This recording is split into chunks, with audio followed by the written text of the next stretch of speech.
Salut à tous, c'est Pierre, j'espère que vous allez bien. On a encore vécu un match incroyable. Comme on pourrait dire, j'aime bien dire ça, hein, franchement, ces dernières années, mais un match, c'est deux équipes et à la fin, c'est toujours le Real qui gagne. Voilà. Dortmund-Real Madrid, ce sera la finale de la Ligue des Champions. Bellingham face à ses anciens coéquipiers. Je vous renvoie à ma vidéo que j'ai fait récemment sur les finales possibles de la Ligue des Champions. Maintenant, parlons du match.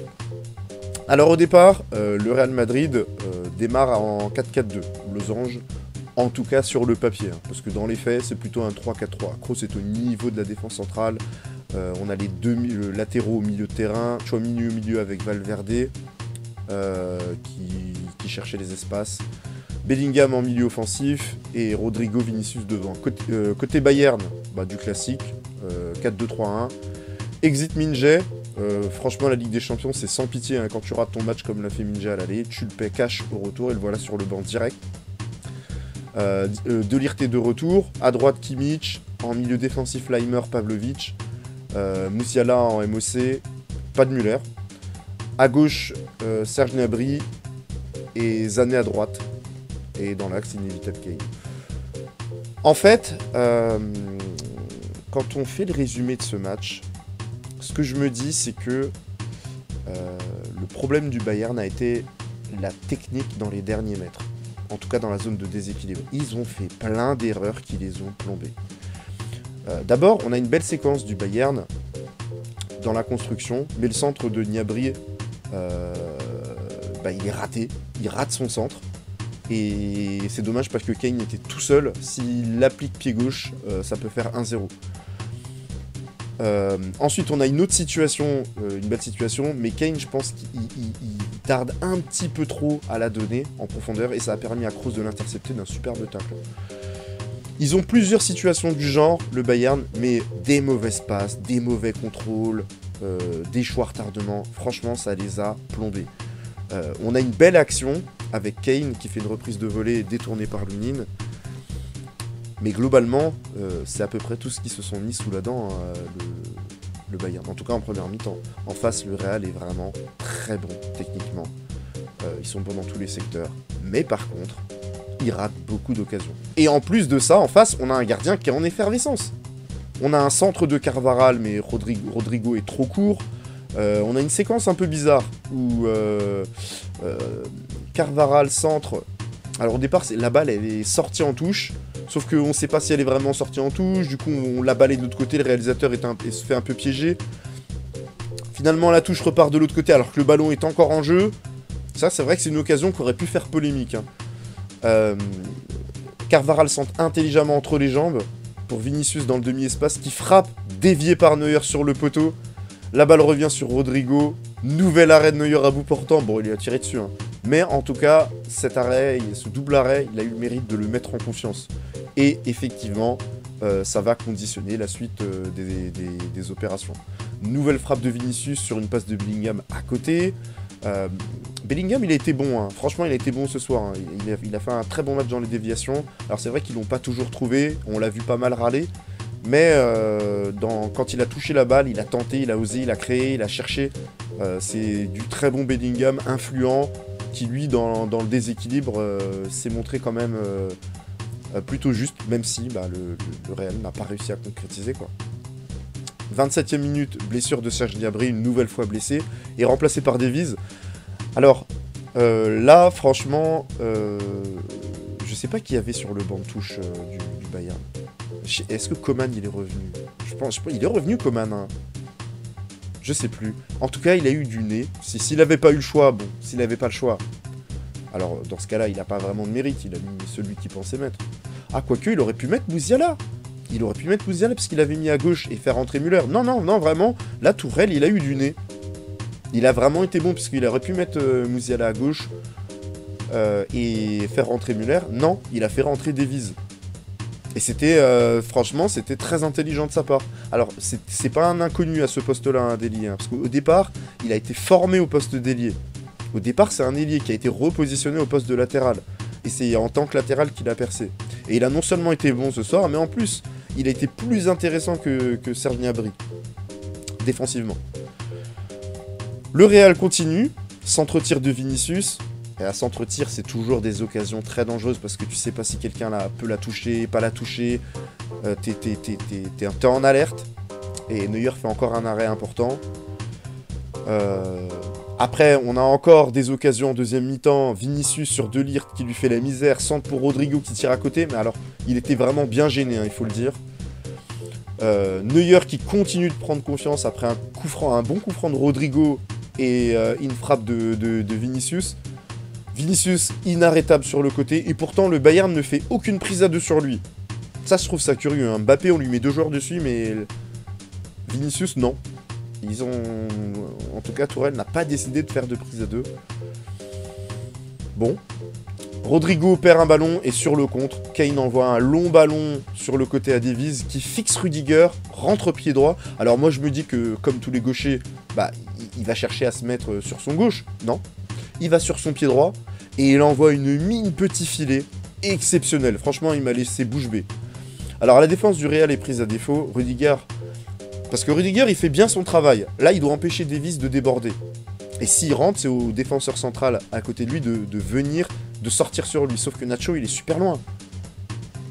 Plus loin à côté, Mendy, il est aussi trop loin pour resserrer. Ça a laissé de l'espace à Davies pour rentrer. Mais après, il faut réussir son tir. Et là, il réussit un geste et un but formidable. Le Bayern marque contre le cours du jeu. Mais je pense que c'est bizarre. Je pense qu'on s'y attendait tous. Hein. Dans ce genre de match, quand t'as plein d'occasions, t'as un gardien qui est en feu et que tu marques pas tes occasions, bah t'es sanctionné. Et je crois que cette phrase, c'est la phrase de la Ligue des Champions cette année. On a vu très souvent ça. Des équipes qui manquaient leurs occasions et derrière l'équipe en face qui marquait un but. 5 minutes après, oui, on a le but refusé pour le Real Madrid. Une belle combinaison. J'en ai une comme ça dans Football Manager sur coup franc. Et c'est logiquement refusé parce que Nacho a les 2 mains sur Kimmich. Il fait le mouvement de le pousser. Bon, il n'y a pas grand chose à dire. Fin de match, Tourelle verrouille sa défense, il fait sortir Kane, il fait sortir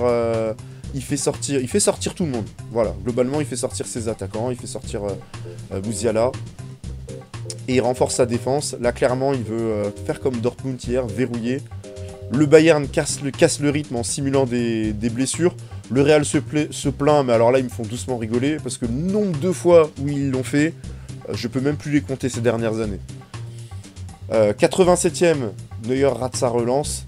Peut-être qu'il aurait dû prendre son temps. Dans ce genre de situation, tu prends ton temps. Le ballon arrive jusqu'à Vinicius. Frappe vicieuse du Brésilien avec rebond. J'en parle tout le temps de ça sur la chaîne. Parce que souvent on dit oui, le gardien a commis une erreur, nanana. Frappe avec rebond, les gars, c'est le tir le plus difficile à avoir pour un gardien. Parce que tu sais pas où la balle va rebondir. Il y a la vitesse, il y a l'état de la pelouse, du ballon qui fait que ça rebondit, ça fuse, etc. C'est très compliqué à juger. Donc là, ce qu'il faut faire pour le gardien, c'est essayer de la repousser sur le côté. Même si elle vient sur toi. Neuer, pourtant qui est expérimenté, la relâche. Il commet une erreur. Rousselou, qui venait de rentrer, a suivi égalisation. Et là, pour moi, le Bayern est mort. Ils ont plus le momentum. Et quand tu joues, et en plus de ça, ils jouent à l'envers. Et quand tu es en face contre le Real Madrid, c'est même pas la peine. Hein. Et derrière, bah, qu'est-ce qui se passe? Nacho pour Rousselou. Pas de hors-jeu, il n'y a rien à dire. Il n'y a rien à dire. Le Bayern, le Real passe devant, 2-1. Et derrière, voilà ce que je vous disais. Rudiger a des croppes. Ah bah, comme par hasard. Vraiment des escrocs. Hein. Mais vraiment des escrocs. Hein. Et derrière, alors il y a une action qui va faire polémique. Vous savez, on entend souvent Omar Da Fonseca quand on regarde les matchs sur RMC, sur beIN, pardon, se plaindre qu'il faut siffler dès que l'arbitre de touche lève le drapeau. Et j'ai déjà dit que ça n'avait aucun sens quand il disait ça, parce que sinon le VAR ne sert plus à rien. Parce que quand l'arbitre lève, c'est qu'il est sûr de lui. Ça veut pas dire qu'il peut pas se tromper. Lui, il dit ça, Omar Da Fonseca, il dit ouais, mais il est sûr de lui, il a levé, il faut siffler direct. Non, en fait, quand il lève, il est toujours sûr de lui. Donc tu laisses finir l'action, et ça te permet après de revenir dessus s'il y a eu une erreur. Parce qu'il n'y avait pas hors-jeu par exemple. Et là non, l'arbitre a sifflé direct, sans réfléchir, alors que Mazraoui n'était pas hors-jeu. Enfin, a priori, il n'avait pas l'air hors-jeu. Le Real s'est arrêté, De Ligt avait marqué, mais il a été refusé. Là, vraiment, c'est dommage parce que c'est la seule fausse note de l'arbitre ce soir qui a été plutôt bon. Hein. Fin du match. Le Real revient encore une fois. Quel mental exceptionnel. Je vous l'avais dit qu'ils étaient favoris, hein. À partir du moment où vous avez sorti City, c'était les favoris. Hein. Et ils seront encore favoris pour la finale, hein, parce que il faut jamais les enterrer, tu ne peux pas les enterrer. Pour les tuer, il faut leur mettre la tête, comme j'avais dit l'an dernier, il faut leur mettre la tête sous l'eau et les maintenir jusqu'à ce que le corps ne bouge plus. Comme City l'an dernier. C'est comme ça qu'ils les ont tués. Hein. Ils leur ont mis des coups sans s'arrêter. C'est la seule façon. Sinon, ils s'en sortent toujours et ils te démontent. Ils sont incroyables. Ils ont déjà réussi leur saison, j'en ai parlé en vidéo. Et ils iront à Wembley pour gagner une énième Ligue des Champions, la 15e. Enfin, c'est incroyable. Personne ne leur donnait une chance en début de saison. Il faut être sincère, faut être honnête. Hein. Faut pas dire oui, c'est logique quand ils voient l'équipe. Non. Personne ne leur donnait une chance en début de saison. C'était City les favoris. Personne ne leur donnait une chance. Même leurs fans ne leur donnaient pas une chance. Moi compris, vous pouvez regarder mon analyse sur en début de saison. Je ne leur donnais pas une chance. Et quand on voit ce groupe, qui n'est pas terminé, hein, je le maintiens. Hein, quand j'ai dit ils n'étaient pas favoris, c'est parce qu'ils ont un groupe qui n'est pas terminé. Il leur manque un avançant de haut niveau. Bah, on peut que se demander si vraiment Mbappé est utile à cette équipe. En tout cas, ça pose plein de questions. Est-ce que ça va pas les affaiblir? Est-ce que ça va pas lui mettre une pression puisqu'ils gagnent sans lui? Est-ce qu'ils en ont vraiment besoin? Ce sont des questions qu'il faudra... Est-ce que c'est vraiment le profil dont ils ont besoin? Bon, c'est des questions qu'il faudra se poser dans les semaines à venir. Enfin, en tout cas, si le deal a déjà été fait et que c'est sûr qu'il va y aller, bah, la question ne se pose plus. Mais en tout cas, Mbappé, s'il pensait qu'il avait la pression au PSG, là, franchement, je me rappelle d'une phrase d'Anelka, il a compris très vite ce que c'était la pression quand il est arrivé à Madrid. Ça n'a rien à voir. Donc, bravo au Real Madrid, très impressionné.